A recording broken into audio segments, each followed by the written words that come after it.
Assalamualaikum warahmatullahi wabarakatuh.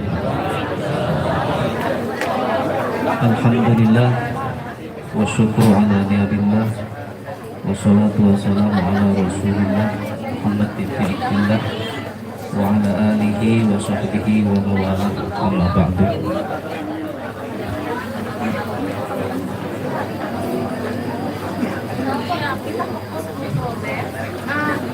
Yang saya hormati Kasih Bimas Islam Kemenag Kabupaten Pandeglang Bapak Haji Solehuddin, yang saya hormati para kepala KUA, Pak Haji Masdun, Pak Haji Nawasi, Pak Nur Rahman, Akhirul Girom, yang saya hormati Ketua Pokjalum dan jajarannya, Kang Ipul, live.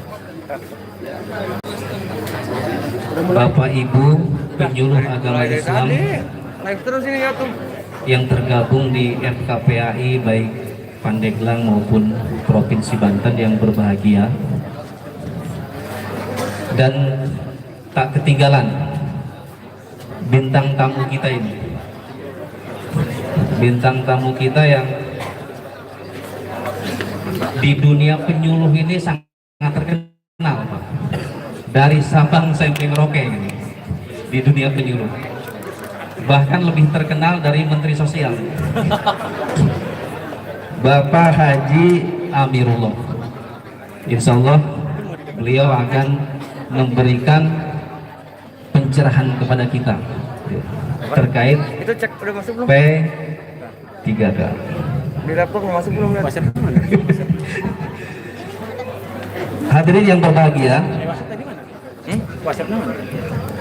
tema diskusi yang akan kita angkat dalam tajuk pengajian PAI kali ini sangat, kata orang itu temanya horor gitu ya, sangat horor. Alhamdulillah Pak Kasih support, Kasih penyuluh agama Islam Kanwil Kemenag Provinsi Banten sudah hadir, Pak Haji Irwan Silmi.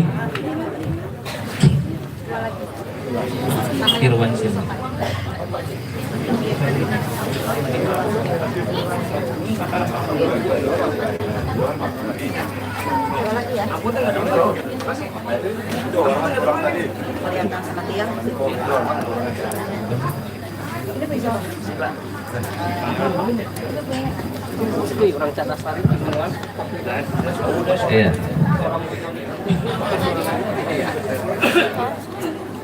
Tema yang diangkat pada pengajian kali ini adalah P3K, berkah atau musibah bagi PAI Banten dan umumnya bagi PAI seluruh Indonesia.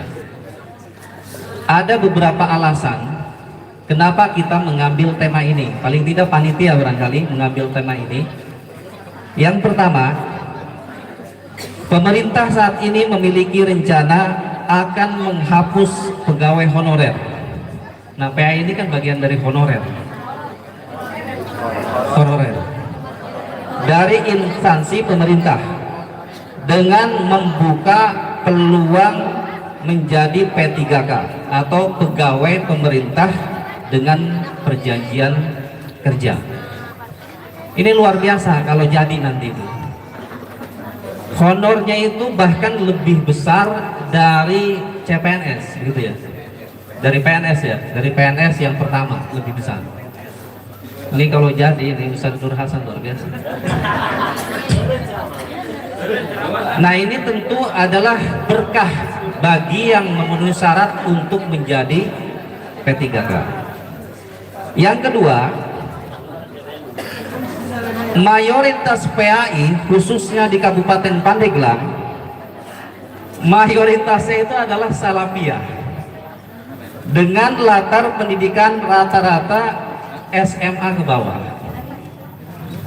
Sementara syarat menjadi P3K itu minimal harus S1 keagamaan non pendidikan. Dengan kata lain, selain S1 non kependidikan, ini menjadi musibah. Ini menurut kita ya, menurut kita. Ini kan kita belum mendengarkan dari sumber yang nomor satunya, sumber aslinya. Ini yang kedua. Jadi itu asbabun nuzul kenapa barangkali panitia mengambil tema apakah P3K ini berkah atau musibah. Itu kronologisnya seperti itu.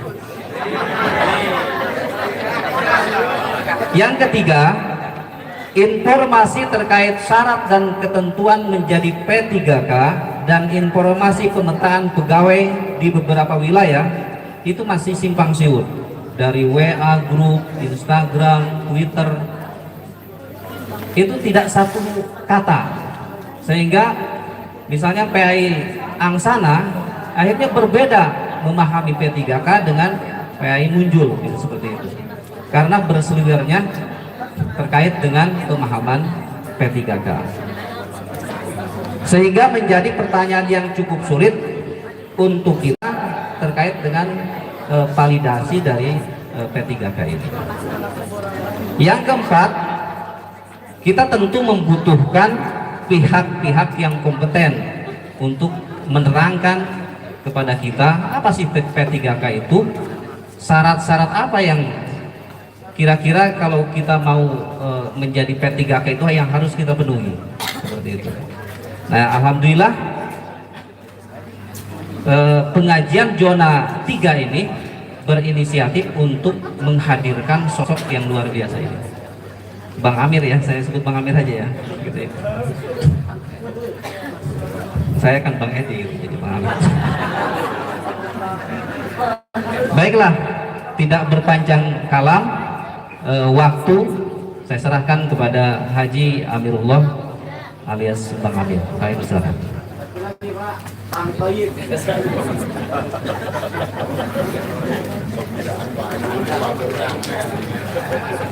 Bismillahirrahmanirrahim. Assalamualaikum warahmatullahi wabarakatuh. Alhamdulillahirabbil alamin wa bihi nasta'in wa ala umuri dunya wa din wassalatu wassalamu ala sayyidina Muhammadin wa ala alihi wa sahbihi ajmain.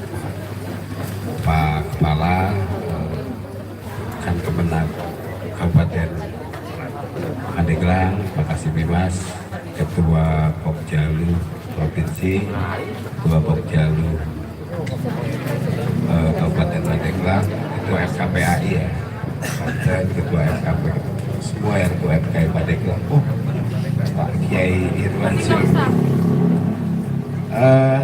teman-teman penyuluh agama se-Banten, khususnya se-Kabupaten Pandeglang, terima kasih. Puji syukur pada Allah Subhanahu Wa Taala, mudah-mudahan kita semua dalam keadaan sehat walafiat, murah rezeki, dan diberkahi oleh Allah Subhanahu Wa Taala. Salawat dan salam senantiasa tercurah pada Nabi Muhammad Shallallahu Alaihi Wasallam. Mudah-mudahan kita semua mendapat syafaatnya. Ya amin, ya amin, amin ya rabbal alamin. Yang pertama terima kasih, salam silaturahim, salam kenal, panitia juga. Saya nggak nyangka ini, saya pikir acaranya ngopi-ngopi aja di seserius ini gitu lah kira-kira. Karena biasanya ngopi-ngopi aja sama penyuluh di kerjaan kita. Dan saya agak kurang pede ini kumpul sama kiai-kiai. Sayanya masih santri soalnya. Terima kasih, apresiasi, salam kenal. Saya mau ngomong apa juga nih ya. Tapi saya kira udah tahu lah soal P3K ini ya. Udah tahu, udah paham. Ini berkah. Karena tahun ini baru pertama kali dibuka P3K penyuluh agama. Dan ini proses panjang. Dari dulu kan hanya ada guru, perawat, kira-kira gitu. Tahun ini dibuka formasi P3K penyuluh agama. Dari 45.000 penyuluh agama seluruh Indonesia, belum fix dari Menpan berapa sebenarnya, tapi di angka 8.000 sampai 9.000 dari 45.000.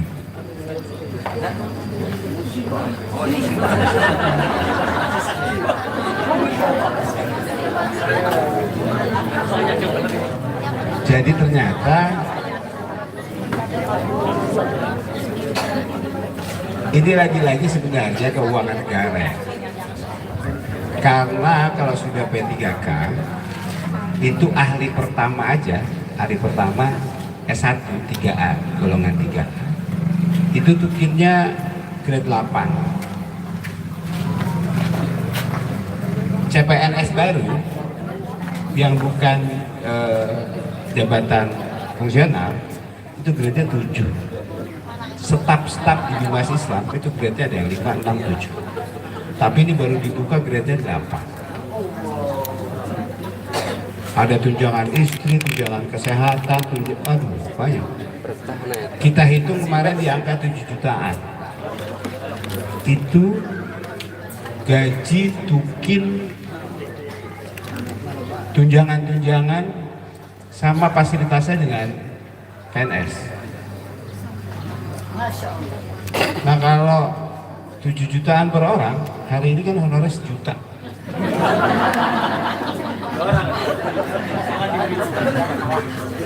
Sejuta ke 7 juta itu kan dahsyat luar biasa.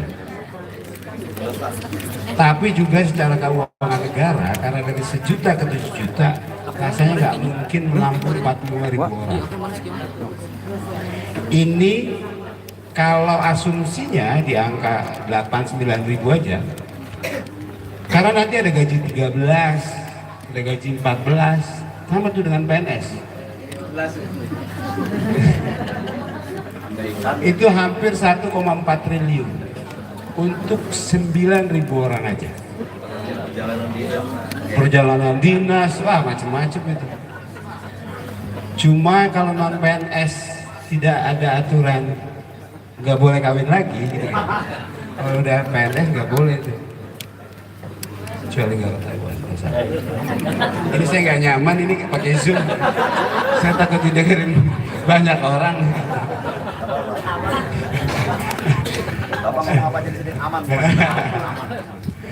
Kira-kira gitu. Nah ini ya lagi-lagi soal keuangan negara.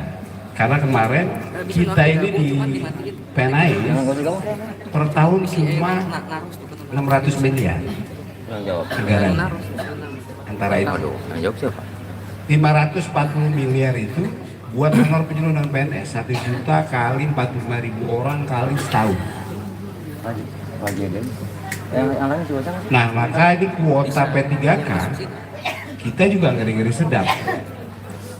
Karena tambahannya ini buat honor aja 1,4 triliun. Jadi dari 600 ke 1,4 triliun itu buat honor P3K aja di angka 9 ribuan. Tapi ini lagi-lagi belum ada surat dari Menpan ya kuota penyuluhan PNS. Tapi kira-kira di angka itu.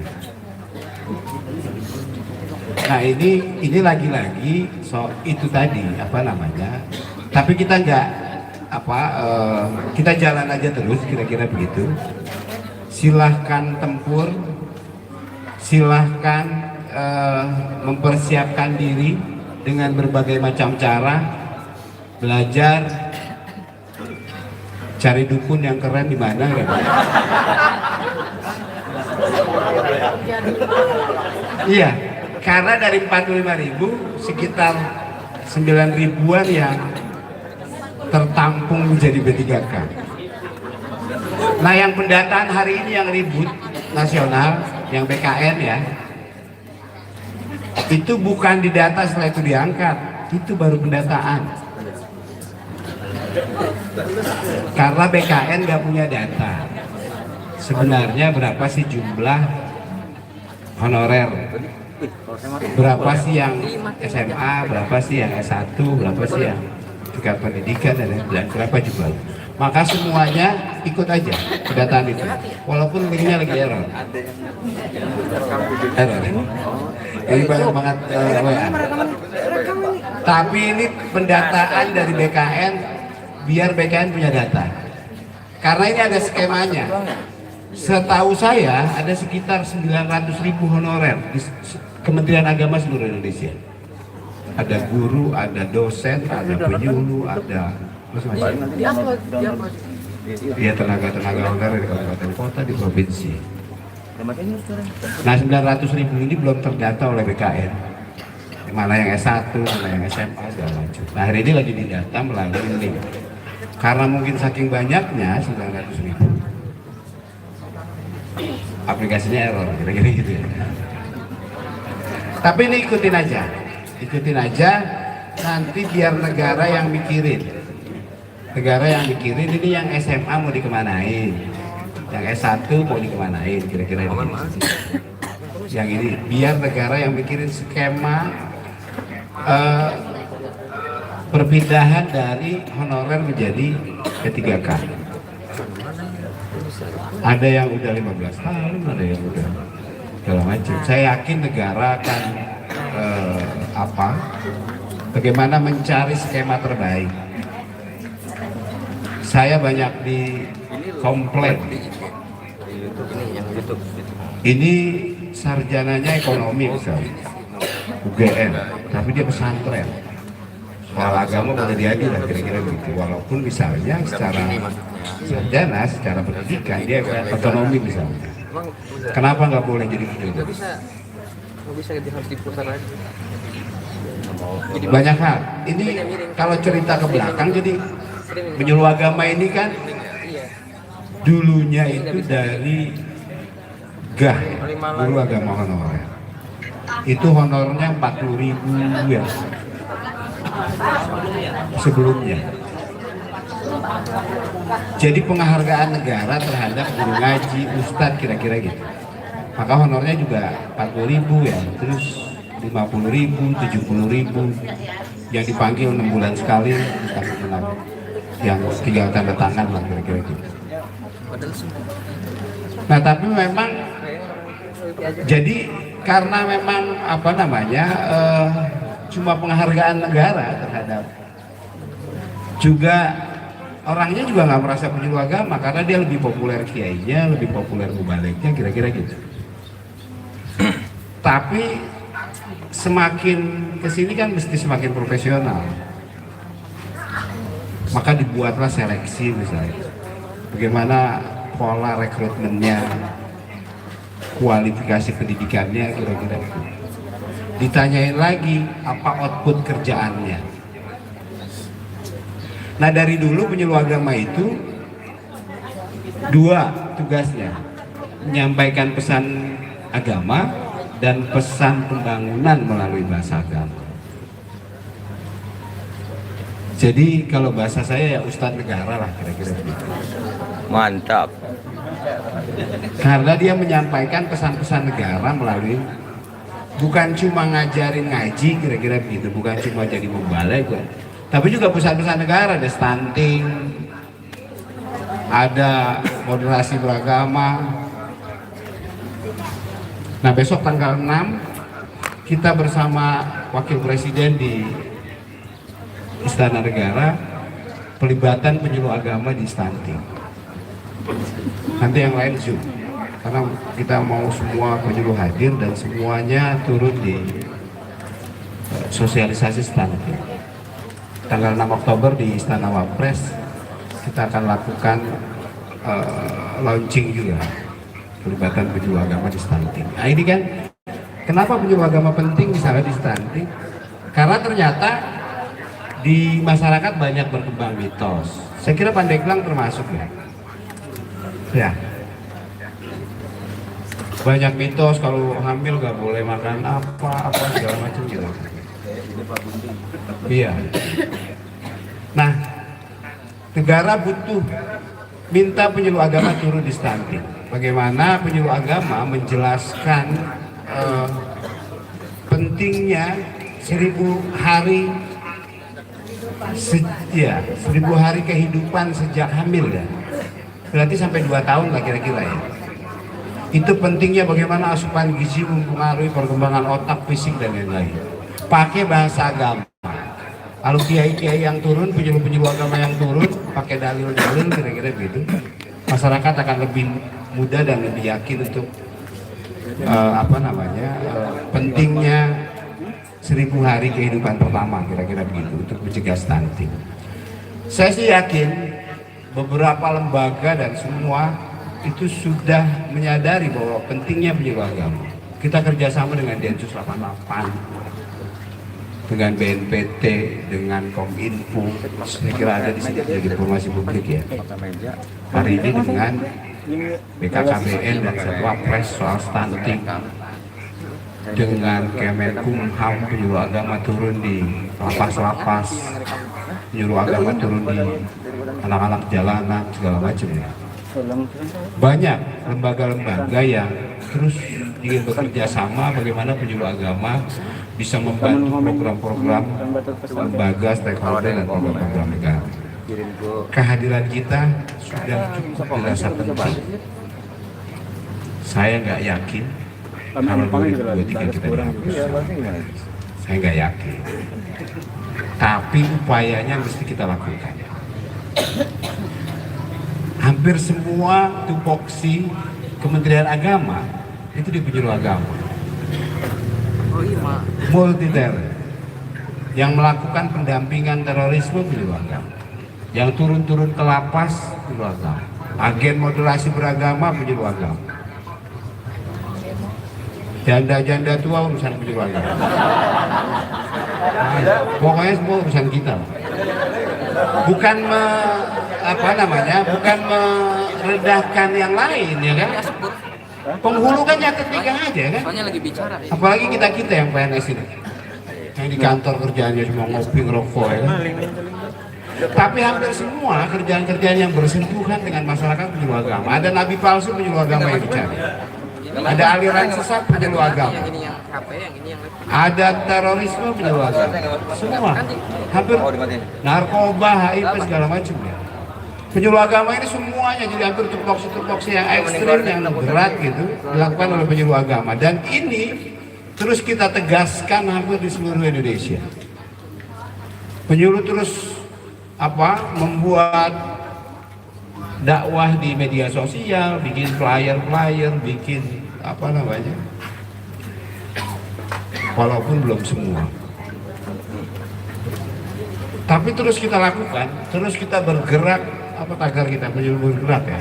Terus kita bergerak, tunjukkan bahwa penyuluh agama ini penting, hadir buat negara ini. Tunjukkan bahwa penyuluh agama ini benar-benar punya kontribusi terhadap negara dan program-program negara. Moderasi beragama, kerukunan, radikalisme, semuanya. Zakat, wakaf, keluarga sakinah. Hampir semua tupoksi Kementerian Agama itu penyuluh agama, dan dahsyat luar biasa. Jadi upaya yang akan kita lakukan adalah kita akan melakukan bersurat resmi, kira-kira begitu nanti, dari Menteri Agama ke Menpan agar khusus pengecualian penyuluh agama untuk tidak dihapus di November 2023. Dan saya kira selain upaya administrasi dan birokrasi, ya penyuluh agama bantu doa. Tuh, dengan cara apapun lah, saya kira gitu ya. Tapi yang paling penting adalah ini kan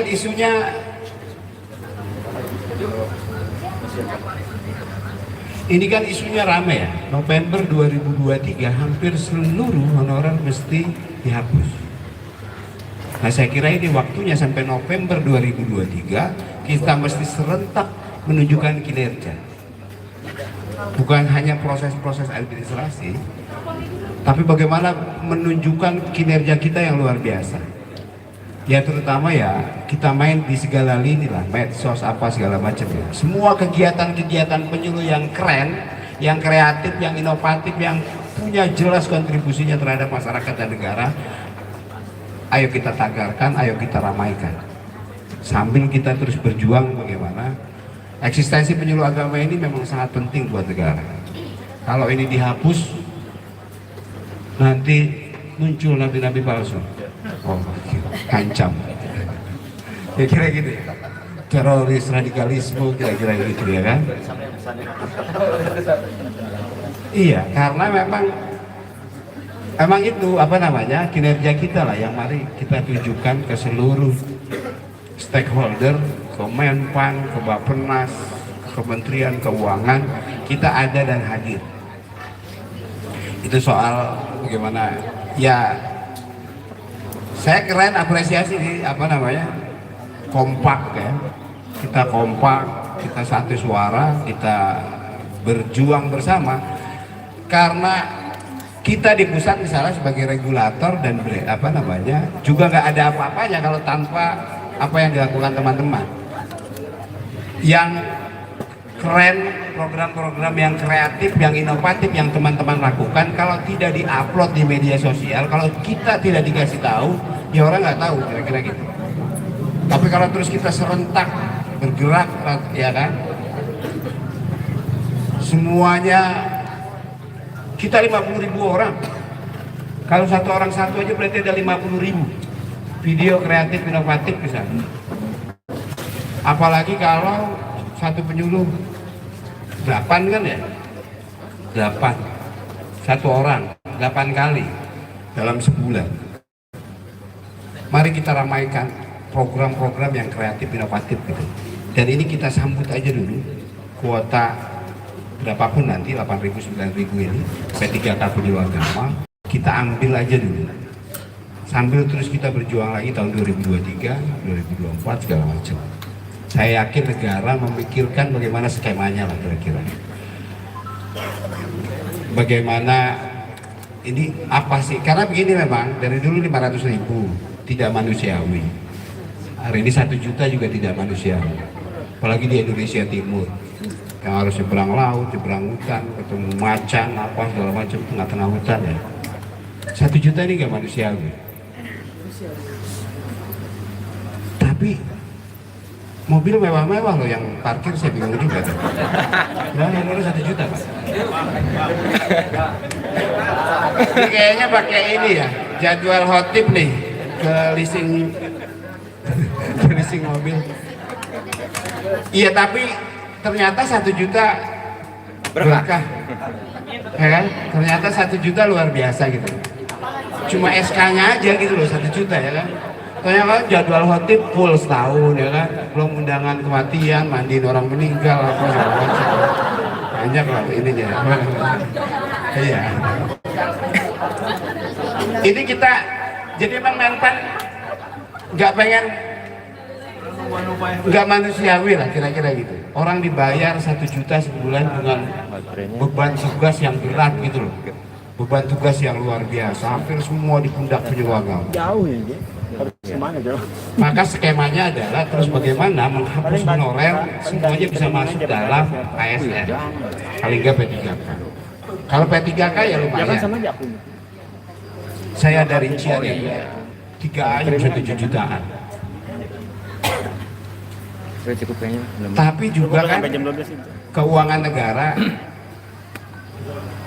iya, lagi bangun di KN, lagi banyak lah, apa namanya, pembangunan kita. Oh, kipas, Nah, kipas mati. maka sebenarnya yang menarik buat negara adalah bagaimana penyuluh-penyuluh agama punya kontribusi terhadap program-program prioritas negara. Ada pemberdayaan ekonomi umat. Bagaimana meminimalisir orang miskin, kemiskinan ya di Indonesia. Saya kira penyuluh agama sebenarnya sangat punya peluang gitu untuk melakukan pemberdayaan ekonomi umat. Kalau semuanya jadi satgas zakat kira-kira begitu di kampungnya masing-masing, lalu mendata potensi zakat, lalu sosialisasi zakat, lalu zakat dibayarkan ke apa namanya, KUA itu PZ, lalu hasil dari zakat masyarakat dikumpulkan di UPZ KUA, hasilnya itu dilakukan pemberdayaan ekonomi umat buat masyarakat juga dengan program berkurangnya orang miskin sehari 1 aja. Wah itu kan Dan Medan lagi studi banding ke sini. Oh, Medan ngajar ke sini. Bisa. Itu karena potensi zakat kita 400 triliun. Kalau misalnya ini semua masyarakat punya kesadaran bayar zakat. Kalau penyuluh agama jadi satgas zakat dan KUA menjadi UPZ, wah keren. Teman-teman bisa tahu potensi orang miskin di kecamatannya masing-masing kan? Bagaimana melakukan pemberdayaan ekonomi. Saya kemarin ke Banyumas, itu ada program ayam poligami. 1 jantan, 4 betina. Itu kan murah ya kan? Ayam jantannya 1, betinanya 4. Dikasih tuh ke keluarga-keluarga miskin. Itu kan jadi telur ya kan? Telurnya bisa dijual, bisa dimakan apa segala macam ya kan? Keren juga gitu ya kan? Sederhana ya kan? Ya paling ayam 200.000, 4 ya kan? Hah? Tapi apa program itu keren lah gitu. Ayam poligami. Atau misalnya program negara itu sekarang radikalisme moderasi beragama. Ini penting. Kenapa moderasi beragama menjadi program prioritas negara? Jadi kita ini sebenarnya semuanya rukun. Kita damai, kita biasa hidup berdampingan dengan beda suku, beda agama, semuanya. Tapi faktanya hari ini ada kelompok kecil yang cara beragamanya ini ekstrim. Ada kelompok yang mengklaim kebenaran, yang gua doang yang benar, yang lain salah. Ada kelompok yang nyalah-nyalahin keyakinan orang atau ritual orang. Ada kelompok yang membid'ah-bid'ahkan itu. Nah, itu udah bahaya. Kalau menganggap saya paling benar, semuanya salah, semuanya kafir. Ini kecil, kelompok ini kecil. Ada cara beragama yang anti negara. Negara ini dibilang togut, negara ini dibilang karena berdasarkan Pancasila. Ada kelompok yang ingin mengganti ideologi Pancasila. Ada, tapi kecil. Ada lagi cara beragama yang pakai kekerasan itu, yang apa? Ngebom, apa segala macam. Atas nama Tuhan, pakai Allahu Akbar terus melakukan bom bunuh diri. Bawa-bawa nama Tuhan. Kelompok ini kecil. 3 kelompok ekstrim ini kecil. Tapi kalau ini dibiarin, kalau kita diem aja, kalau kita tidak bergerak, ini tidak mustahil membesar. Kalau kelompok ini membesar, negara terancam. Jadi moderasi beragama ini, kita kenapa terus penyuluh agama mesti semuanya moderat, penyuluh agama mesti terus mensosialisasikan pentingnya cara beragama yang damai, cara beragama yang mengangkat harkat dan martabat kemanusiaan. Kalau ente beragama atas nama agama terus melakukan kejahatan terhadap orang, percuma. Karena agama, tidak ada satu agama pun untuk yang mengajarkan untuk menyakiti orang, apalagi membunuh, apalagi apa segala macam. Nah itu pentingnya kenapa penyuluh agama. Ini ujung tombaknya penyuluh agama. Kenapa penyuluh agama mesti semuanya moderat, mesti terus mengkampanyekan moderasi beragama ke seluruh masyarakat. Mari kita minimalisir, mari kita jaga bahwa Indonesia ini NKRI Pancasila sudah final. Mari kita toleran, mari kita hargai sesama, mari kita hidup bersama berdampingan dengan semua kelompok agama, semua kelompok masyarakat. Gak usah saling nyalah-nyalahin, gak usah saling menyerang, gak usah bikin konflik lah, kira-kira gitu. Nah ini juga penting, bagaimana terus menunjukkan kinerja penyuluh agama bahwa kita adalah agen moderasi, bahwa kita adalah kepanjangan pemerintah terhadap nilai-nilai moderasi beragama yang mesti terus kita gaungkan. Mari kita minimalisir kelompok-kelompok yang ingin memecah belah Kita tolak kelompok-kelompok yang ingin menghancurkan Indonesia, kelompok-kelompok yang ingin mengganti Pancasila yang sudah final ini, kira-kira begitu. Tolak itu semua. Itu juga menjadi tugas penyuluh agama. Nah, ini kita gaungkan juga menjadi tupoksi penyuluh agama. Terus kita hadirkan bahwa penyuluh agama ini hadir, bahwa penyuluh agama ini penting buat negara ini, kira-kira gitu. Semakin mampu kita menunjukkan itu, saya yakin kesejahteraannya pasti dipikirin negara. Saya yakin kalau kita mampu menunjukkan itu, P3K itu gak sulit lah. Kuotanya akan semakin banyak dan akan dipermudah, kira-kira begitu. Nah ini yang apa namanya penting. Nah hari ini lagi pendataan P3K, ikut saja semuanya. Besok sebentar lagi ada pendaftaran P3K, ikut saja. Nanti biar waktu yang menjawab, kira-kira gitu. Karena saya yakin kekuatan doa kiai dan lain-lain ini dahsyat ya kan. Ikut aja. Nanti seleksi berkas itu ada di Kanwil.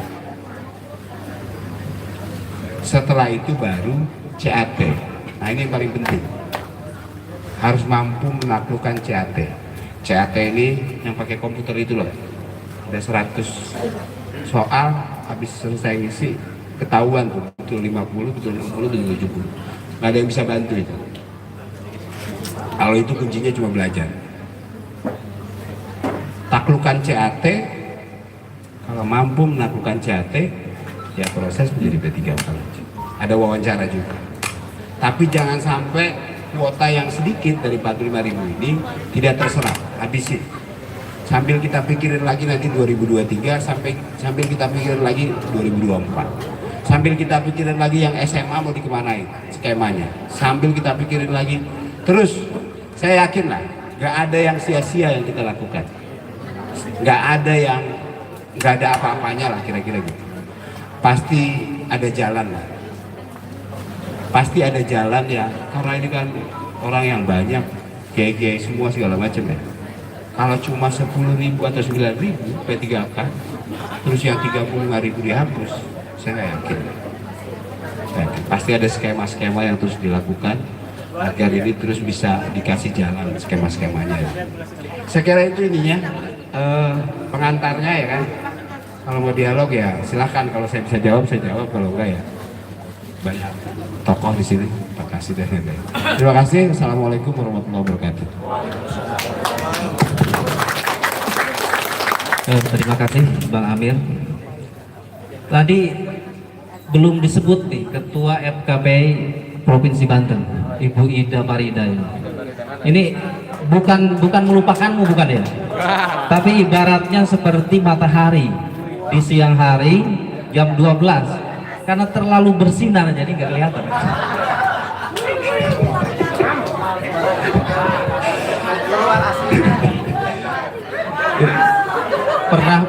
pernah mendengar itu di salah satu kitab betul. Oke. Piki Jaka Bandang. Baiklah, tadi kita telah mendengarkan apa yang dipaparkan oleh Bang Amir. Artinya ternyata ini insya Allah bukan musibah. Ada skenario dari pemerintah barangkali. Di satu sisi ingin meningkatkan kesejahteraan, tapi di sisi lain yang lain pun insya Allah tidak akan dilupakan begitu. Karena kalau dilupakan, ini guru-guru ngaji ini Bang Amir ya, kalau fungsi cita-cita pemerintah itu mencerdaskan kehidupan bangsa, ini dia fungsinya ini. Kalau dilupakan, negara melupakan mereka. Negara melupakan wasilah untuk mencerdaskan kehidupan bangsa itu. Dan ini tidak boleh terjadi. Saya kira seperti itu. Barangkali kita ada dialog untuk ini. Siapa yang mau memberikan saran, masukan atau pertanyaan untuk season pertama, saya beri 3 untuk yang bertanya. Dipersilakan. Iya, Ibu dari Lebak ya. 1, kemudian yang lainnya. Mumpung jauh, mumpung ada. Pak Haji, satu lagi. Yang sebelah sana ada?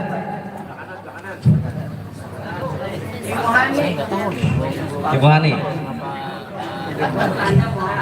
Mangga Ibu. Boleh maju ke depan. Kita bisa nanya. Itu sih. Ini mereka.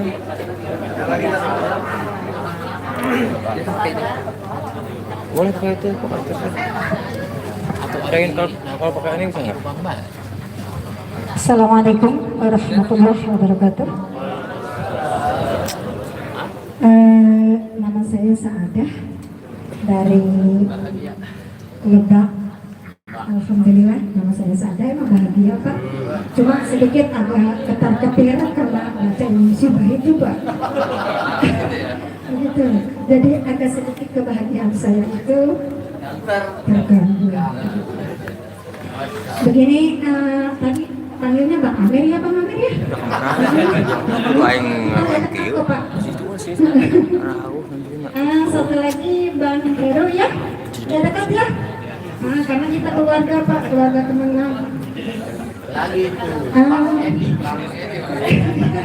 Ngaji di lampunya kemana itu? Pak Kiai. Kalau lampu ini jangan. Apa namanya provinsi juga? Bang Ibu juga ya? Subhanallah. Dia bangun gunung berapa tahun? Dari semenjak saya pertama jadi penyuluh, pertama sekali. Jadi mungkin saya sudah senior. Di usia senior, di penyuluh juga senior. Dari mulai honor yang benar sekali saya itu. Subhanallah ya, gitu. Di usia saya sekarang yang 52 tahun, saya belum berkeinginan untuk purna begitu Pak. Tapi kayaknya suara hati kami, saya aja yang masih tua, yang sudah tua. Kapan mudanya? Mudanya udah banget Pak. Masih tua saya sekarang. Saya masih tua Pak, belum mau purna, apalagi yang masih muda-muda Pak. Walaupun pendidikan mereka juga muda, yaitu hanya SMA. Saya juga, karena di sini ada saudara-saudara saya semuanya. Yang namanya saudara pasti selalu merangkul. Kami pun semua penyuluh tidak mau terpisah. Walaupun keadaannya yang sudah berapa tahun dengan adanya P3K, jangan sampai ada kata musibah bagi kami penyuluh-penyuluh Pak. Cari solusi terbaik. Cari solusi terbaik. Kami ini kekeluargaan saya yakin dari Sabang sampai Merauke semua penyuluh nggak bakalan ada yang mau yang itu dengan musibah. Itu suara hati kami Pak. Yang kedua Pak Hersus ya, Kang Heru, abang yang selalu memberi kami Pak 1 bulan 1 juta. Aduh, kopi dingin, kopi. Kalau seandainya ditinggikan sedikit, akan semakin berkah Pak. Akan semakin berkah memberi kepada kami. Amin. Jangan takut ketika kami naik, yaitu nominalnya akan kolab. Saya yakin tidak akan kolab. Barokah insya Allah. Berdoa kita semua dari Sabang sampai Merauke untuk kemajuan penyuluh Indonesia semakin maju. Indonesia semakin bersatu. Jangan sampai kita yaitu menjadi pecah hanya karena ada P3K. Insya Allah yang punya kebijakan akan memperhatikan kami Hapus untuk P3K. selalu bersatu atas nama penyuluh agama Islam. Mungkin hanya itu curahan saya ataupun harapan Semua.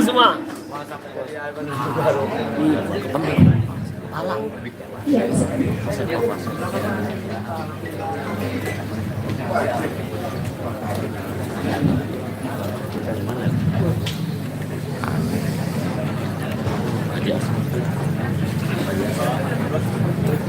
Waalaikumsalam. mohon maaf Bapak Kabit. David. Jadi itulah saya perwakilan untuk kecilnya dari penyuluh Kabupaten Lebak dan umumnya suara hati para penyuluh Indonesia. se-Indonesia dari Sabang sampai Merauke. Jangan pisahkan kami. Jangan berhentikan kami di masa muda.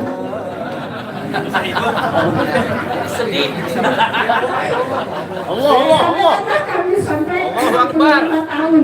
Jangan ditalak. Untuk selalu mencintai Kementerian Agama Republik Indonesia. Karena ini keluarga kami Kementerian Agama Indonesia. Ya. Rela apapun kami untuk Kementerian Agama.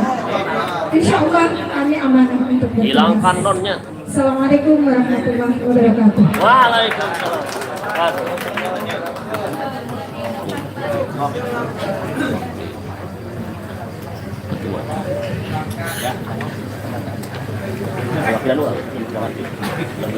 Panekan siapa?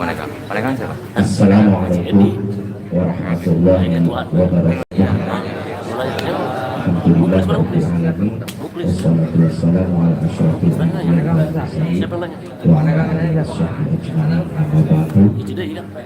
Yang saya hormati Bang Amir selaku dari pusat yang kita Pak Kasih dari Banten Provinsi, Pak Kabid, juga pimpinan kami di Kementerian Agama yang tidak bisa saya sebutkan, tak ketinggalan selaku Ketua RKPI Provinsi Banten Ibu Ida Farida, juga Ketua Pokjalu Provinsi Banten Kang Rikul. Kami atau saya selaku pengurus RKPI Kabupaten Serang mewakili teman-teman khususnya di Kabupaten Serang, umumnya para penyuluh agama non seprovinsi Banten. Tadi rekan kami yang dari Kabupaten Lebak sudah menyampaikan keluhan, atau kalau mengingat di judul ini berkah atau musibah, kami dari Kabupaten Serang menginginkan atau bawalah suara kami khususnya dari penyuluh seprovinsi Banten ini, jikalau memang P3K khususnya dari Provinsi Banten ini yang akan benar-benar jadi atau diloloskan sekitar 226 atau lebih, maka yang 1000 lebihnya mohon jangan dimusibahkan. Museum kan? Jadi tolong Bang Amir bawa suara kami dari Provinsi Banten ini, karena kami akui memang dari SDM penyuluh di Provinsi Banten ini masih banyak yang SLTA ke bawah. Yang kami dambakan silahkan, bagi yang memenuhi syarat silahkan diloloskan jadi P3K. Tapi yang lain ini kami mendapatkan kenaikan honor menjadi 100% dari 1 juta Honornya. ke 2 juta. Setuju nggak? Kurang gede. Mau ini pendataan ya? Kayaknya negara nggak bakalan bangkrut Betul. kalau dari 1 juta ke 2 2 juta setengah. juta. Setuju nggak Pak Kiai? Kalau bisa lebih lah 3 juta. Ibu-ibu setuju nggak? Walaupun memang apa tadi kata Bang Amir, walaupun gajinya 1 juta tapi mobilnya mentereng-mentereng. Yang minjem. Terus terang memang iya banyak, tapi salah satu contohnya saya sendiri Bang Amir, boro-boro mobil, motor aja masih gopok. silahkan dicek ya. Bukannya ini mah fakta Kapolres. ya, beda dengan Ibu Ketua, beda, silahkan. Tapi kami sebagai garda terdepan di Kementerian Agama siap selalu berjuang untuk Kementerian Agama. Tolong bawa suara kami dari Provinsi Banten ini. Penyuluhnya pada nangis, tapi nangisnya bukan menyerah ya, tetapi siap berjuang dan merasa diri ya kekurangannya, tapi tolong jangan dijadikan musibah. Jadi nanti Bang Amir mudah-mudahan menyampaikan ke Pak Menteri, orang Banten nggak mau dimusibahkan. Saya yang langsung turun ke bawah di Pandeglang, suaranya semua bulat bahwa tidak mau dimusibahkan. Bahkan mereka berharap silahkan tidak diangkat menjadi P3K bagi yang tidak memenuhi syarat, tetapi mereka berharap kenaikan honor 100%. Setuju? Setuju? Semua setuju? Al-Fatihah. A'udzubillahi minasyaitonirrajim. Bismillahirrahmanirrahim. Alhamdulillahirabbil alamin. Ar-Rahmanirrahim. Maliki yaumiddin. Iyyaka na'budu wa iyyaka nasta'in. Ihdinas siratal mustaqim. Siratal ladzina an'amta 'alaihim ghairil maghdubi 'alaihim waladdallin. Amin. Mudah-mudahan suara kami ya diwakili oleh saya dari Provinsi Banten ini, apa yang dijudulkan di sini berkah atau musibah, mudah-mudahan orang jadi musibah. Amin. Sing jadi yaitu berkahnya. Kami doakan bagi yang memenuhi syarat menjadi P3K, tapi kami sependapat dengan Ibu Saadah dari Lebak. Kami tidak mau dipisahkan. Terlalu apa ya? Harus lengkap. Ya, mungkin itu saja.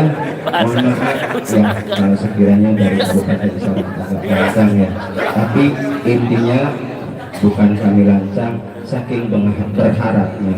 Demikian, ya akhir. Wassalamualaikum warahmatullahi wabarakatuh.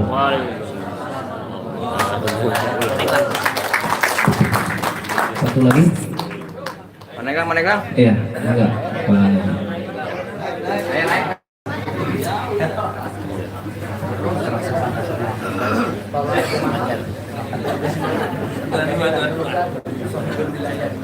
Assalamualaikum warahmatullahi wabarakatuh. Waalaikumsalam. Yang saya hormati pengurus atau pejabat atasan kami dari Menak, yang saya hormati pengurusan FKPI Provinsi Banten, karena di sini adalah mencakup satu provinsi bisa dibilang, karena perwakilan dari Nakas ada, dari Pandeglang ada, dari Serang juga ada, alhamdulillah dari Bekasi pun ada. Mudah-mudahan kumpulnya semua di sini menjadikan berkah dan dijauhkan dari musibah. Alhamdulillah ini balik. Para hadirin, wakil saya dari PAI Kecamatan Pandeglang. Pertama, yaitu tadi banyak, bahkan ada yang bilang jangan sampai keluar dari PAI jadi teroris. Alhamdulillah, insya Allah PAI tidak akan jadi teroris, karena teroris bertentangan dari agama dan negara. Satu. Yang kedua, saya mohon kepada Bapak Haji Amirullah, tolong sampaikan dari PAI sebagaimana kami memohon, minta kepastian, jangan sampai menunggu-nunggu wanita pun tidak mau. Tidak ada yang kepastian. Betul. Andai kata tidak pasti, biasanya dikawin sama orang lain. Cari yang lain. Iya, cari yang lain. Saya mohon kita kepastian. Jangan sampai menunggu-nunggu tidak jelas. Yang ketiga, kepada rekan-rekan semua, saya yakin rekan-rekan semua berpikir kiai, ustadz, dan punya doa yang mustajabah. Karena tanpa doa ulama, tanpa doa kiai, dunia ini akan hancur, betul tidak? Sebab apa? Doa orang bodoh, bodoh, ditolak. Karena disitulah ulama sebagai tonggak pemersatu bangsa, dan jangan sampai disakiti. Andai kata disakiti, tahu sendiri. Allah. Saya bukan ormas PKI, bukan, bukan ormas FPI juga, tapi ormas PKI loh, bukan Betul. FPI. Korlap. Ya, saya tidak ikut sama ormas yang lain, hanya ikut sama ormas PKI, kecintaan kita semua. Terima kasih. Tidak panjang lebar, karena kalau panjang-panjang kasihan sama ibu-ibu, lebar-lebar kasihan sama bapak-bapak. Akhirul kalam, assalamualaikum warahmatullahi wabarakatuh. Waalaikumsalam. Penting ya kata sih kata. Semangat yang penting. P3. Terima kasih. Saya keren ini pertemuan ya. Saya sih pengen tadi di video ini. Video. Kalau nggak ada, ulang. Jadi gini, saya di subdit penyuluh. Regulasi ini banyak. Yang lain ada Kementan RB, ada BKN, ada Bappenas, terutama Kementerian Keuangan. Kemarin yang naik 2 juta itu Komisi 8 udah setuju. Kata Kementerian Keuangan yang duitnya nggak ada gitu. Oh. Setuju sih setuju aja. Duitnya mana? Waduh. Iya. Ini Doanya yang mesti diangkat doanya ya. nggak tahu, ini saya bayangin ini kan kita sama-sama ya. Saya dalam posisi yang sama. Kita sama-sama berjuang lah, kira-kira begitu. Cuma saya di pusat sebagai regulator ya. Teman-teman ini yang dibawa. Nggak mungkin cuma saya, kita yang ngomong kira-kira begitu. Tapi memang mestinya memang wilayah Surabaya turun.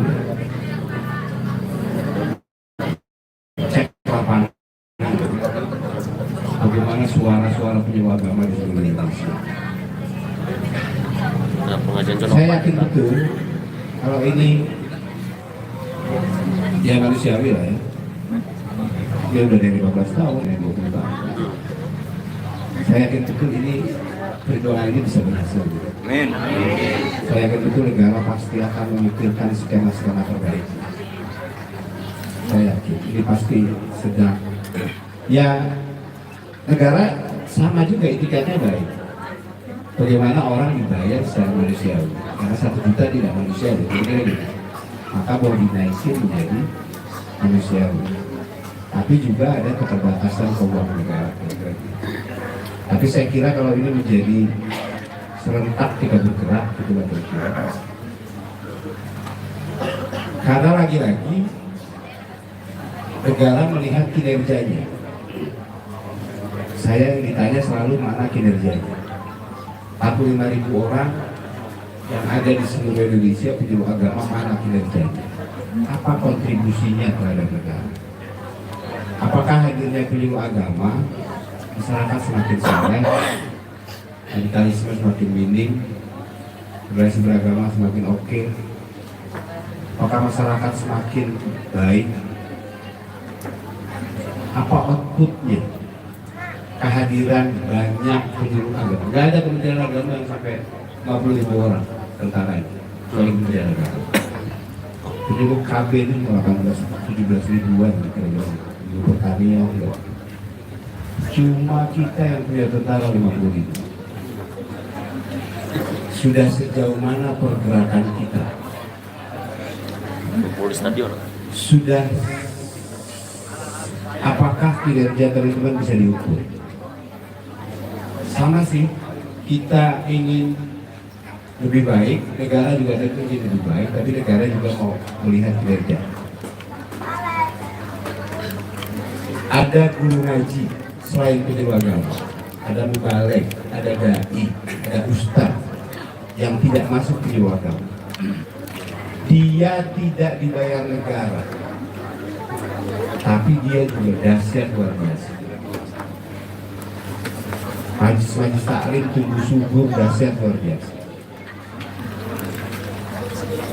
Gak ada penyuluh agama, sholat Jumat tetap jalan. Banyak kiai-kiai mubalik-mubalik saya berdua.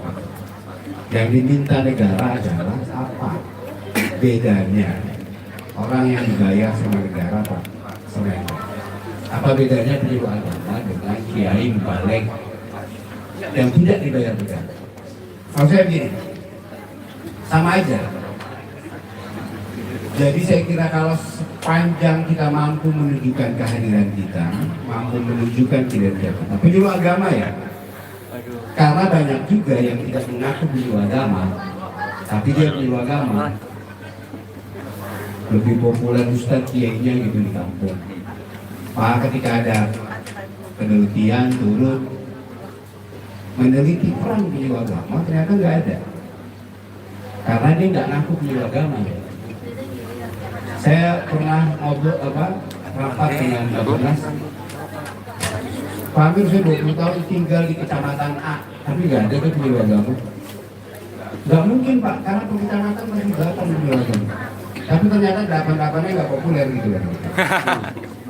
Sebagai penyuluh agama, tapi dia lebih dikenal sebagai ustadz di balik. Kalau penyuluh agamanya nggak bangga menjadi penyuluh agama, identitasnya nggak keluar, kan nggak kelihatan perannya. Perannya nggak terbaca. Kira-kira gitu ya. Nggak, saya bukan mau nyerang balik, tapi maksud saya ya sama ini saya kira ya.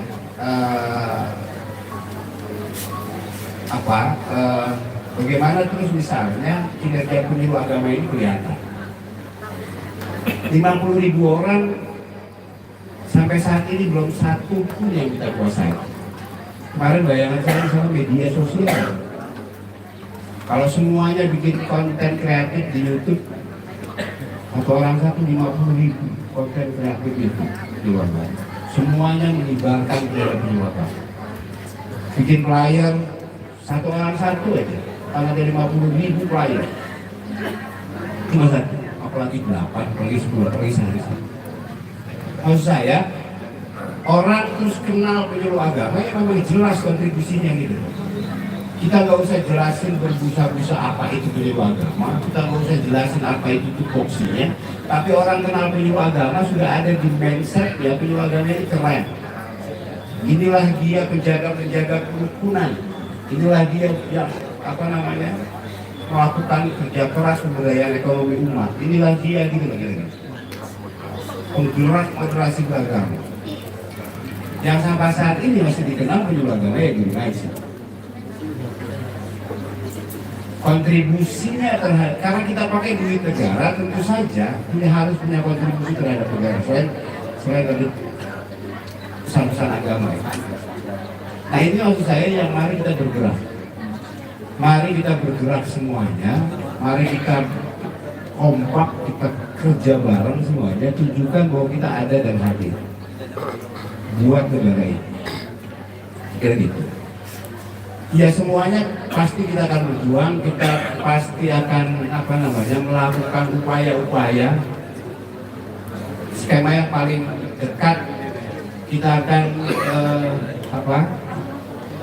bersama Wapres ya, besok soal stunting kita akan berkirim surat ke Menpan bagaimana penyuluh agama ini dikecualikan untuk tidak dihapus misalnya. Banyak upaya-upaya, tapi juga itu mesti didukung oleh gerakan penyuluh agama semuanya. mesti ditujukan, mesti kita upload semua kegiatan-kegiatan yang keren di media sosial. Jadi tidak ada alasan untuk menghapus orang keluarga. Kira-kira gitu.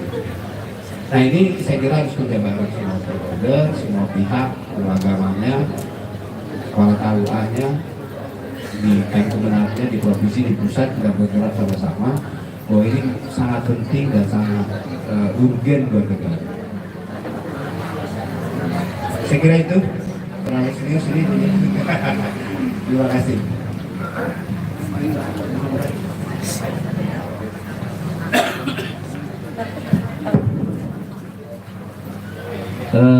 Berlanjut ke season 2, masih ada waktu sekitar 20 menit menuju jam 12 ya.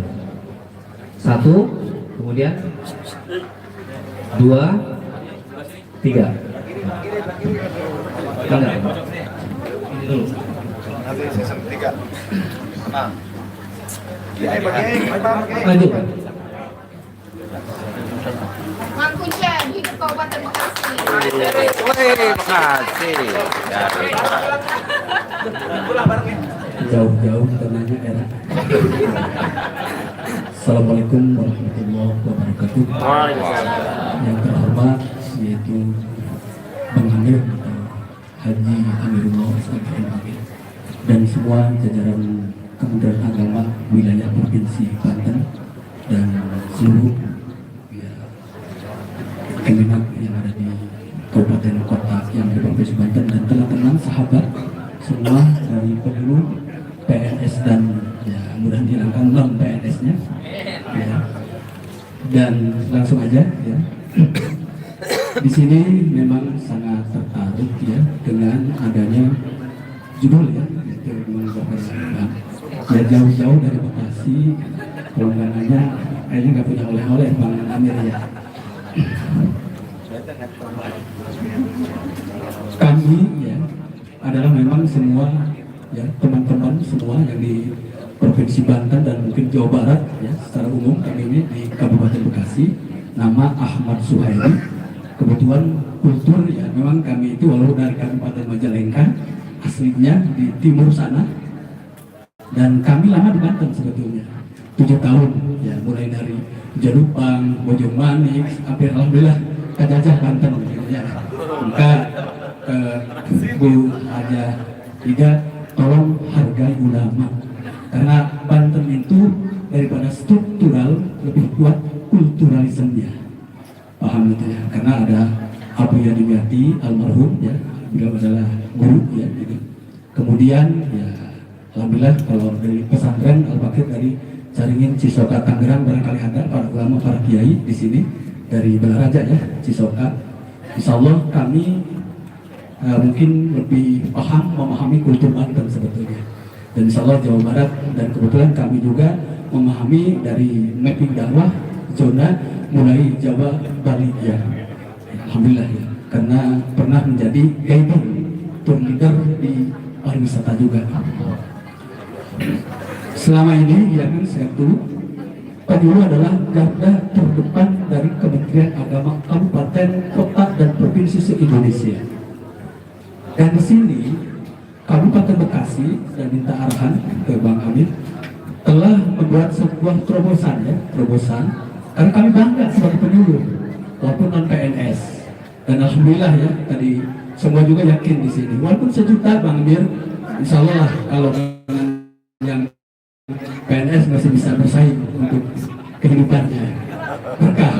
Oleh kami yang sudah dapat 20 juta per bulan di pariwisata itu dihabis sama Allah 0 rupiah sampai tidak punya apa-apa, rumah motor boleh hilang.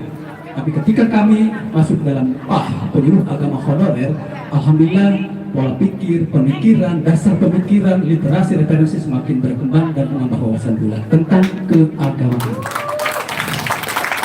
Nah kami terobosan di sini adalah alhamdulillah karena kami kerjasama bukan hanya di internal Kementerian Agama ya dengan ya kalau kami udahlah ini kan udah sifatnya bahasanya kan agama semua karena kami adalah garda terdepan Kementerian Agama. Di sini kami punya terobosan Pak Amir yaitu pertama kerjasama dengan FKUB, Forum Kerukunan Antar Umat Beragama. Kemudian kami juga menertibkan tentang yang menjadi masalah ini ya. Mungkin kalau untuk di pelosok masjid, rumah ibadah, majelis taklim yang di bawah naungan Kasibimas Islam, karena kami adalah anak Kasibimas Islam. Nah, kami bergerak di sini karena legalitas masjid, terutama di kota, perumahan, ya, karena Bekasi itu heterogen, ya, perumahan itu banyak. Nah, ini mungkin hampir 95%, maaf, ini jangankan IMB, rekomendasi FKUB menjadi syarat mutlak untuk membeli. Ini PR, ya. Ini juga akan menjadi konflik keagamaan. Nah, di sini kami hadir meredam lebih awal. Alhamdulillah, ya, mohon doa, ya, artinya sekarang mulai menertibkan rumah ibadah kita sendiri dulu. Ya, ini mohon apa strategis, nanti Bang Amir mohon arahan yang lebih baik. Dan kemudian dari UVJ, FKPI Kabupaten Bekasi juga sudah bergerak. Punya UVJ FKPAI. Ini kami tetap mensosialisasikan, dan insya Allah juga dalam waktu dekat dari Kamar Dagang Industri Kabupaten Bekasi, kami juga akan bersinergi. Nah, ketika bersinergi, maka di situ ada ladang kami mungkin, karena di situ ada masjid, rumah ibadah di kawasan industri untuk Kabupaten Bekasi. Nah, ini kalau ditertibkan, didata, yang selama ini nggak ada yang masuk. Nah, ini mohon arahan dari Bang Amir, pintunya kami supaya lebih kuat untuk masuk ke dalam kawasan industri itu, selain dari Kamar Dagang Industri yang sudah siap untuk mendukung kami untuk masuk ke dalam kawasan. Maka ketika kita atau kami para penyuluh kawasan industri dikuasai dengan bahasa agama, yakin akan meminimalisir terorisme, aliran-aliran bermasalah juga. Karena apalagi Bekasi yang heterogen, dari seluruh pelosok miniatur Indonesia ada di Kabupaten Bekasi. Terus yang ketiga ini kami juga ke Bang Haji mohon arahan, ketika teman-teman ini ya, tadi juga udah disinggung ya, teman-teman tidak masuk P3K, ya ini walaupun bertahap, apakah itu pasti ketika 9.000 itu akan diangkat, nah sisanya berapa ribu yang tidak diangkat? Apakah itu minta kepastian dari Pak Amir, bahkan Kementerian Republik Indonesia, yaitu Bapak Haji Yakut ya, kemudian kami juga dari penasihat GP Ansor Kabupaten Bekasi ya masuk ya.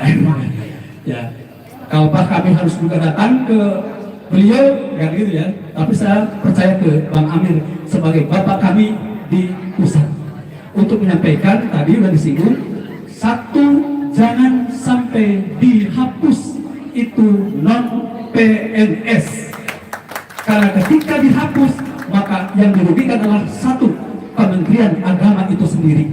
Yang kedua, ini jadi permasalahan yang konflik. Apakah kami harus sowan juga ke Presiden bersama-sama? Kira-kira sowan ya. Kalau ini sowan diizinkan ya mungkin oleh Bang Amir sekarang, ya mungkin kami akan membangun komunikasi, ya terutama ada Bunda Haji Hidayah ya, alhamdulillah ya. Ini beliau juga. Nah, insya Allah mungkin Jawa Barat akan dikoordinasikan juga.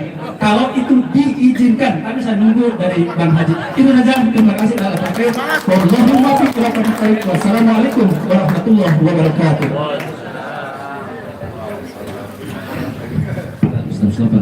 Singkat padat ya waktunya.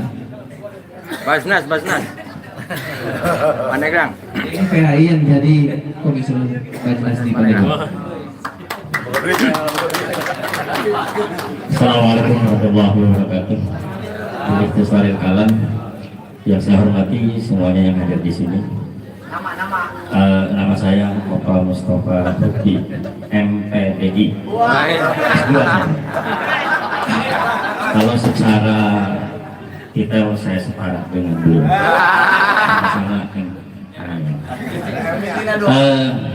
Saya mungkin salah satu PAI yang gak kebagian batik. Jadi semuanya pakai batik saya. Ya. Tapi insya Allah walaupun nggak kebagian batik dari PAI, saya dapat seragam dari FTTI dan insya Allah bulan Oktober saya berangkat ke Kalimantan. Sebelum saya bertanya, saya menunggu kurikulum kita daripada Mang Amir. Saya manggil Mamang aja karena saya belum tahu arahnya dari mana. Kalau Mamang itu sudah jelas familiar di pondok pesantren. Yang saya tahu, saya lihat pecinya merah, sehingga timbul pertanyaan dari saya, ada hubungan apa Mang Amir dengan pesulap merah?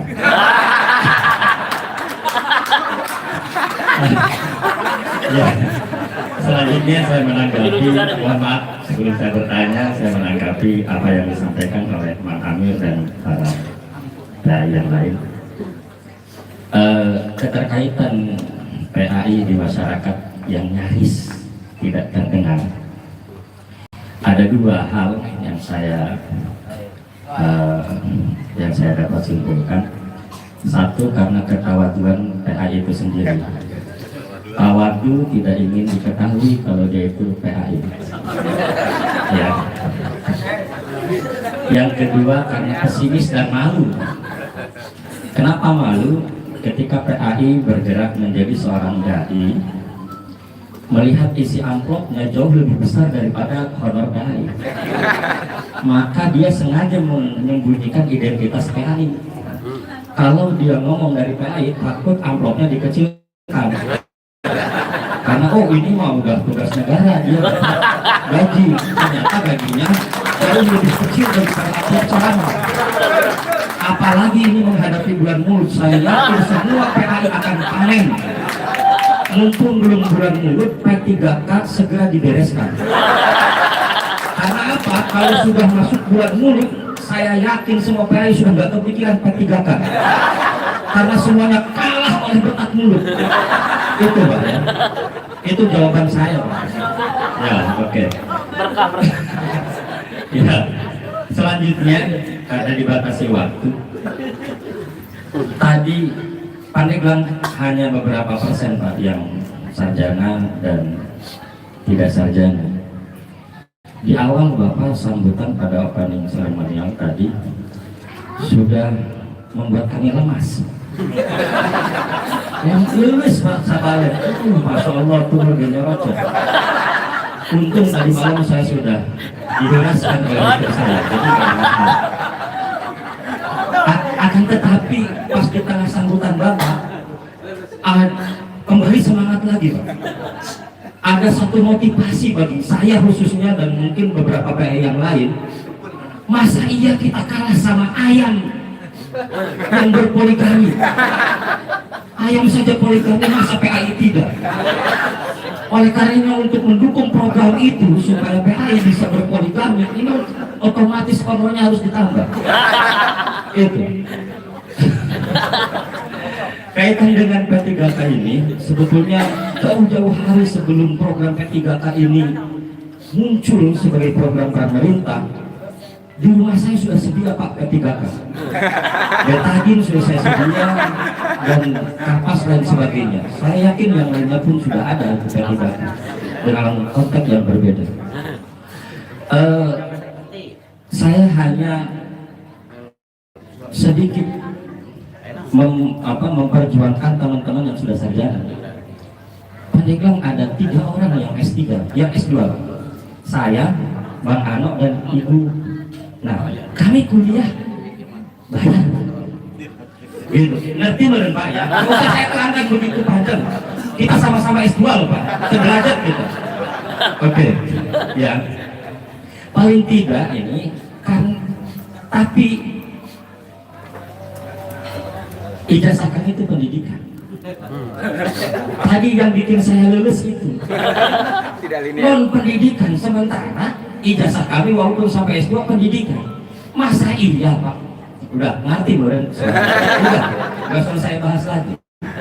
Sampai situ. Untuk selanjutnya saya menanggapi dari Mang Amir dan dari Bekasi tadi. Alhamdulillah 3 minggu yang lalu saya dilantik sebagai komisioner Basnas Pandeglang. Ini pun penuh perjuangan Pak. ya, penuh perjuangan dari mulai bulan puasa tahapan-tahapannya. Jangan punten, PAI ada yang menganggap oh ini karena kedekatan dengan bupati, bukan itu. Saya objektif, ikut tes 5 tahapan Pak, tes itu. Ya, barokahnya PAI saya bisa mengalahkan plat merah dan pesulap merah. Alhamdulillah. Para pensiunan itu alhamdulillah. Ya, ini luar biasa. Saya sudah bicara dengan komisioner yang lain untuk mendongkrak tingkat pendapatan Basnas Kabupaten Pandeglang, akan memberdayakan seluruh PAI di Kabupaten Pandeglang, dan ada mobil khusus yang bagian zakat, ya, karena saya kebetulan bagian zakat juga. Di 35 kecamatan ini nanti akan kami undang dan akan kami SK-kan untuk menjadi UPZ. Karena punten, menerima zakat tanpa ada SK dari Basnas itu dianggap ilegal. Dianggap ilegal. Bahkan ada ulama yang mengatakan ketika bayar zakat kepada orang yang tidak mendapatkan SK itu zakatnya harus diulang, dianggap tidak sah. Ada yang sampai begitu. Ya, ini menurut keterangan daripada Prof. Sibli, Ketua Basnas Pandeglang, Kedua Basnas Banten. Yang jadi masalah besar di Pandeglang itu adalah kenapa pendapatan Basnas Pandeglang itu minim? Karena masyarakat Pandeglang lebih senang untuk membayar zakat secara langsung, tidak melalui Basnas. Maka keberadaan PAI inilah yang saya harapkan untuk dapat mendongkrak ya asumsi itu, sehingga dapat membantu semuanya. Nah, ini sebagai jawaban atas pengajian di zona 2 kemarin. Yang diundang adalah komisioner Basnas periode yang lalu, dan kebetulan dia kalah saingan oleh saya. Nah, sekarang saya yang menjadi dan saya akan meneruskannya. Itu saja mungkin yang dapat saya sampaikan. Mohon maaf. Assalamualaikum warahmatullahi wabarakatuh. Batik na cokot.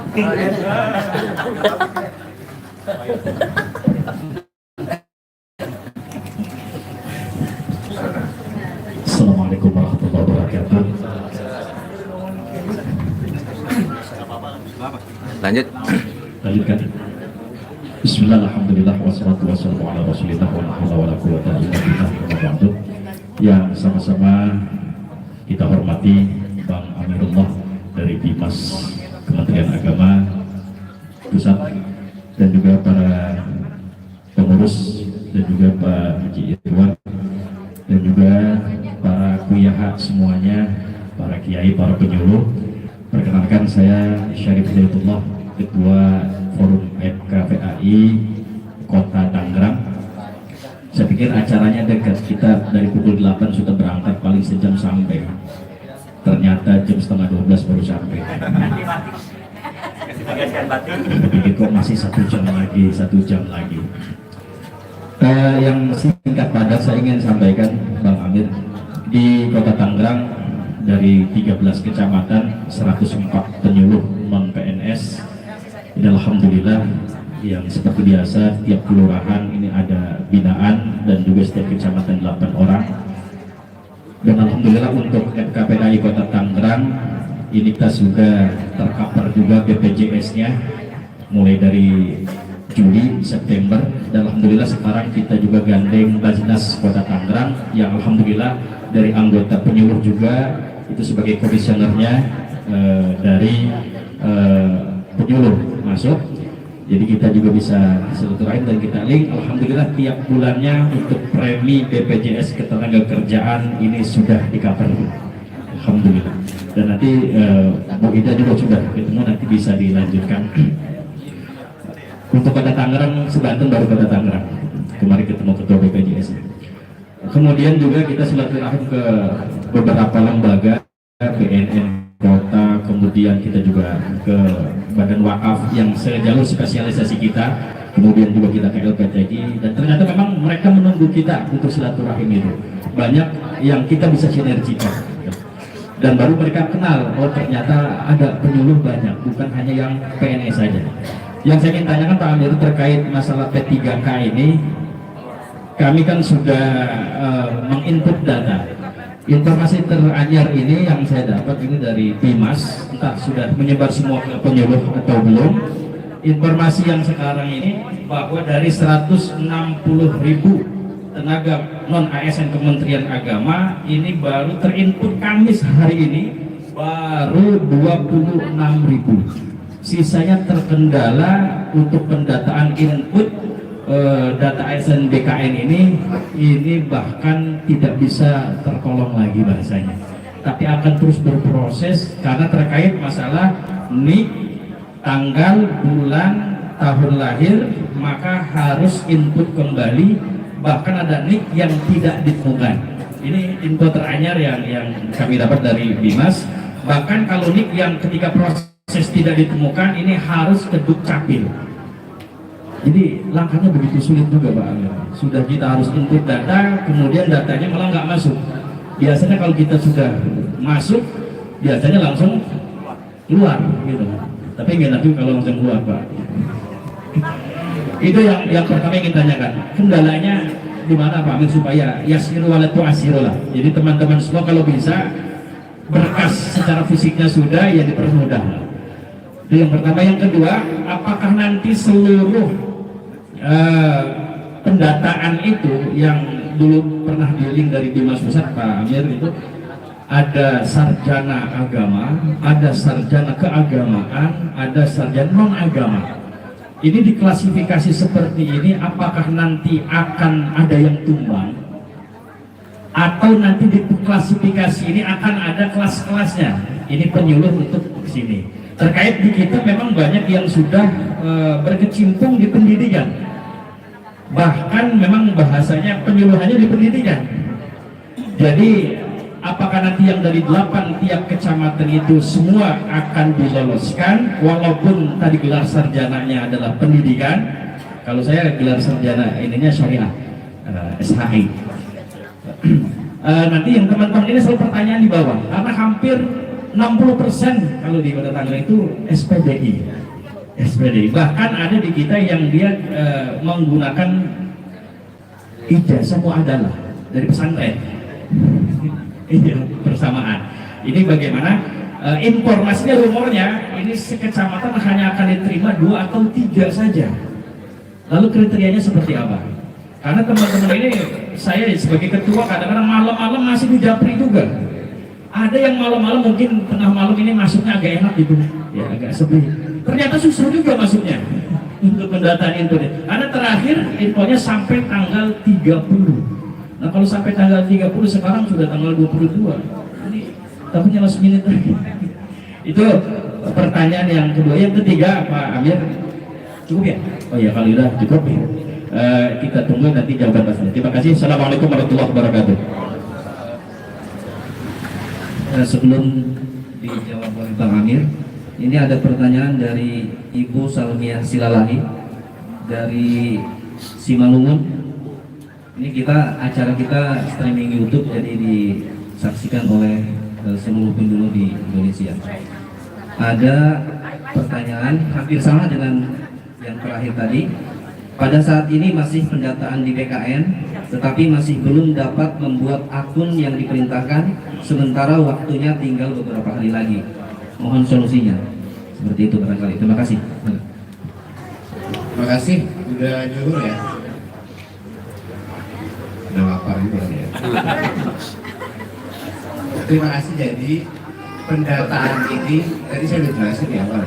Pendataan ini adalah dari BKN, bukan dari Kementerian Agama. Kita punya data lengkap di EPA sebenarnya. Tapi BKN ini nggak punya data. Jadi BKN ingin mendata seluruh pegawai dengan klasifikasi SMA, S1, S1-nya apa sih? BKN nggak punya data itu. Data ini nggak ada, bukan buat pengangkatan, pendataan saja.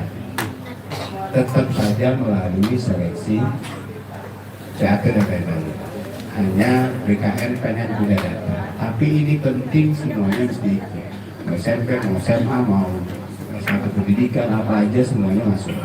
Karena biar data kita tercatat di aplikasi BKN. BKN itu Badan Kepegawaian Negara. Jadi bukan di Kementerian Agama. Kalau data penyuluh agama sebenarnya yang mengisi ya Pak itu kepada. Nah karena data di BKN itu mesti sesuai nicknya. Jadi kalau salah ketik atau kurang nol aja atau kelebihan aja itu nggak nyambung nanti sama data di Capil. Karena semuanya by nick. Kalau ngisinya salah nicknya itu nggak ketemu. Karena yang diketik nick. Kalau nicknya muncul benar pasti keluar namanya. Tapi kalau yang kurang ada yang salah pasti nggak muncul. Jadi nick itu penting. Nah ini pendataan ini di BKN saya juga nggak tahu nih ininya apa namanya, tapi kan beredar begitu dahsyat luar biasa ya. Silakan ikuti, aplikasinya juga error ya. Karena memang saking banyaknya. Tapi ikuti saja, nggak usah khawatir tanggal 30 berakhir atau apa ya. Karena BKN yang pengen punya data, ya kan? Pasti apalagi yang error begini pasti akan ada perpanjangan lah kira-kira. Sampai semuanya terdata yang satu sasar. Isi, kalau bisa isi, kalau nggak bisa ya tunggu aja sampai bisa. Ini aplikasi BKN. Soal mekanisme P3K-nya beda lagi. Ini hanya pendataan BKN ingin punya data seluruh persen. Soal P3K penyuluh agama kita tunggu saja. Secara regulasi ini lagi-lagi nanti beda lagi sama kenyataan.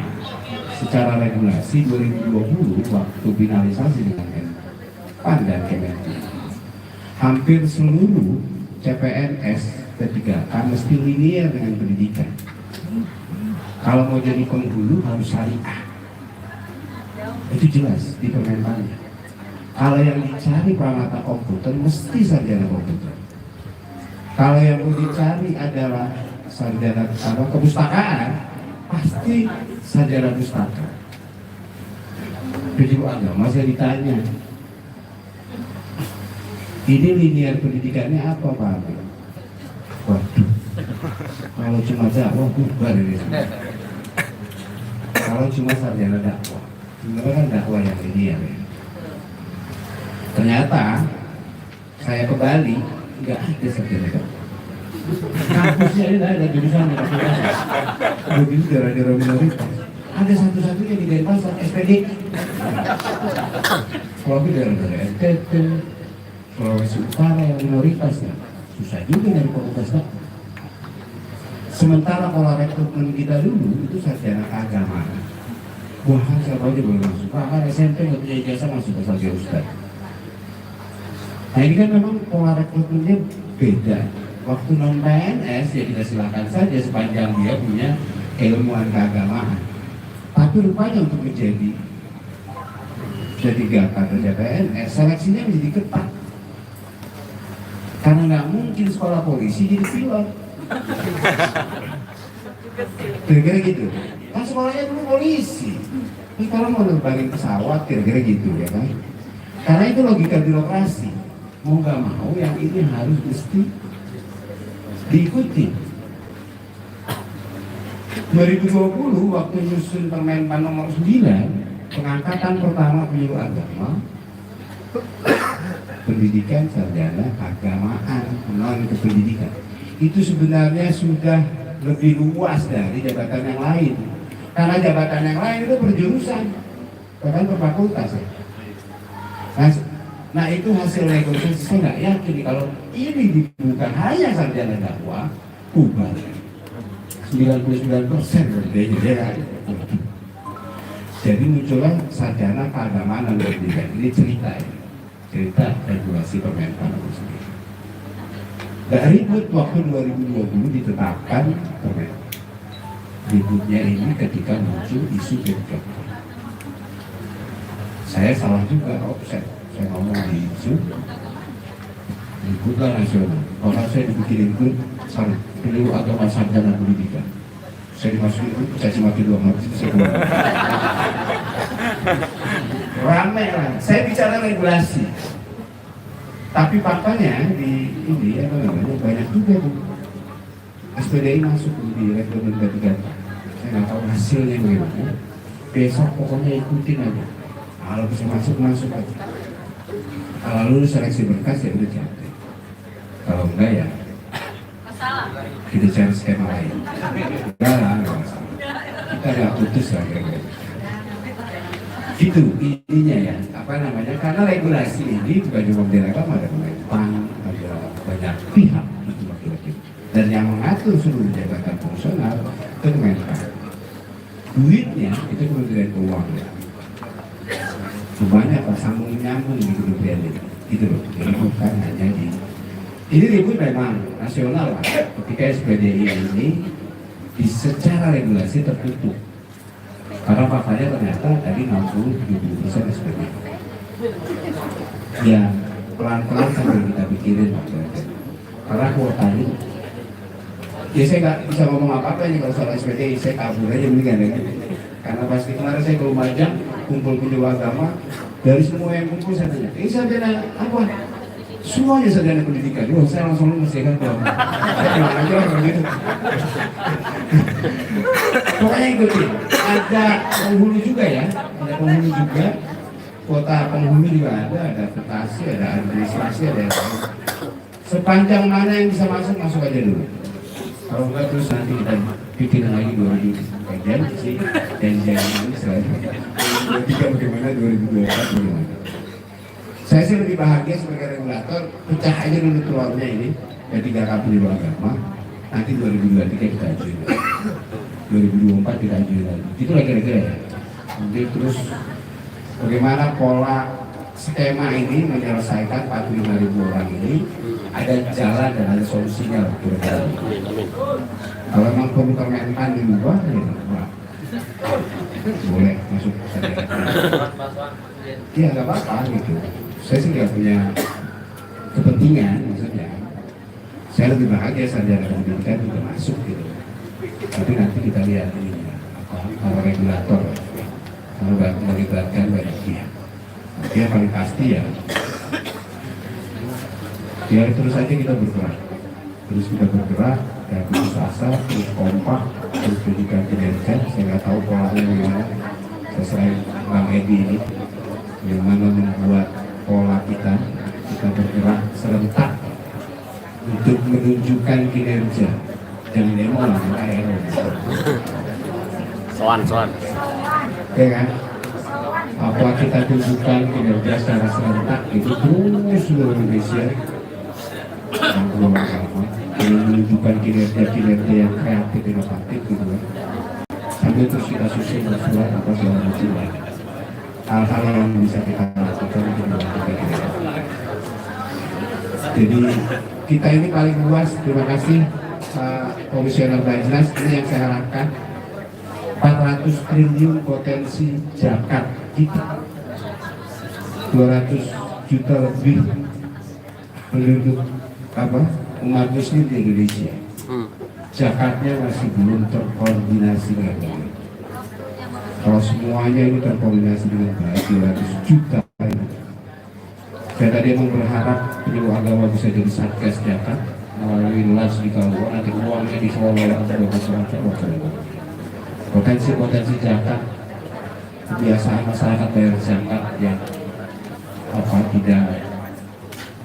Saya yakin kalau misalnya resmi penyuluh agama sebagai satgas zakat dan membangun trust masyarakat bahwa uangnya tidak berbalik masalah melakukan pembayaran zakat. Wah itu keren, itu pasti program yang sangat disetujui negara.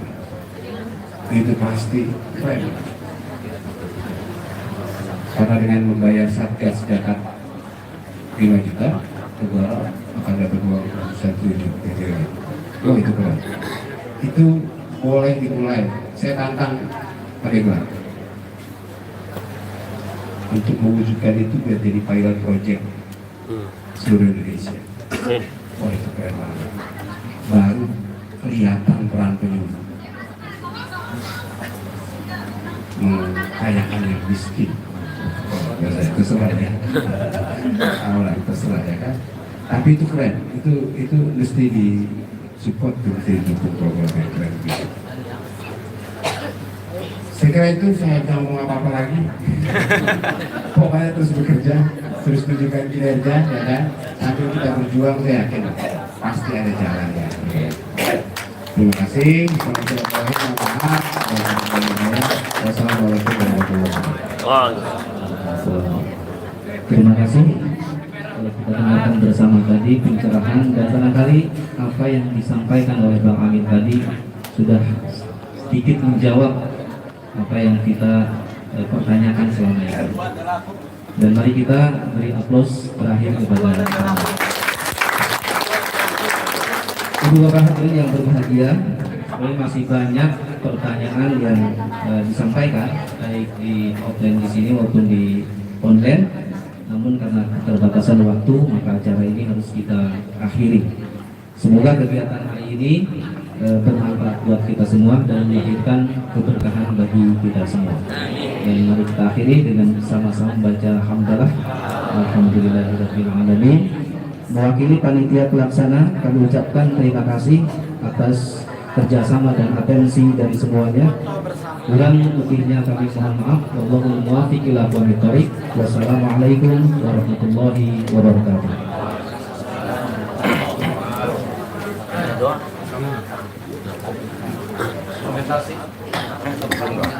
Ya, komentasi dulu berfoto. Ya.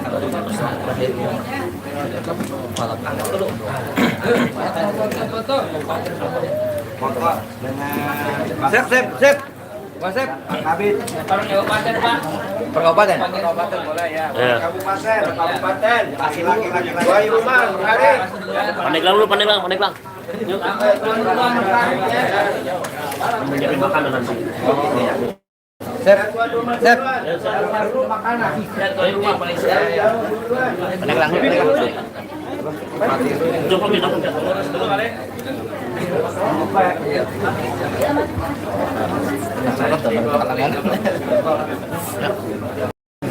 Duduk. Ayo, Pandeglang. Supaya di sini. Kita diambil kan? Iya, ini. Oke.